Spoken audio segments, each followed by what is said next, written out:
Hi.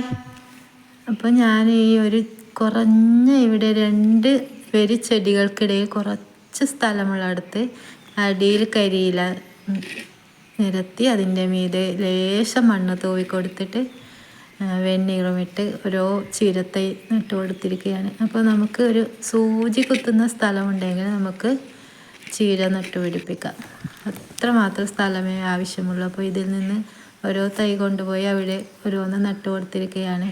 അപ്പോൾ നമുക്കറിയാം, വേനൽക്കാലത്ത് ഏത് അസുഖമായി ചെന്നാൽ ഡോക്ടർമാരുടെ അടുത്ത് ചെന്നാൽ ധാരാളം വെള്ളം കുടിക്കാനും അതുപോലെ തന്നെ ധാരാളം ഇലക്കറികൾ കഴിക്കാനൊക്കെ ആവശ്യപ്പെടും. അപ്പോൾ നമുക്ക് ഇപ്പോൾ നമ്മൾ കടയിലൊക്കെ വാങ്ങുന്ന ചീര എങ്ങനെ ഉണ്ടാകുന്ന എല്ലാവർക്കും പോയി വാങ്ങുന്നവർക്കറിയാം. അത് കാണുമ്പോഴേ നമുക്ക് കഴിക്കാൻ തോന്നില്ല, വാടിക്കുഴഞ്ഞ് അങ്ങനെ ഇരിക്കും. അപ്പോൾ നമ്മൾ സ്വന്തമായി ഉണ്ടാക്കുകയാണെങ്കിൽ നമുക്ക് തന്നെ നല്ല ഭക്ഷണം കഴിക്കാമല്ലോ എപ്പോഴും. അപ്പോൾ ഈ ചീരയെ പറ്റിയുള്ള ഒരു വലിയ വീഡിയോ ഞാൻ ഇട്ടിട്ടുണ്ടായിരുന്നു. അപ്പോൾ അത് എല്ലാവരും പോയി കാണുക. എൻ്റെ വലിയ ഷോർട്ട് മാത്രം ഇടുന്നതുകൊണ്ട് വലിയ വീഡിയോ ആരും കാണാറില്ല. അപ്പോൾ താങ്ക് യു.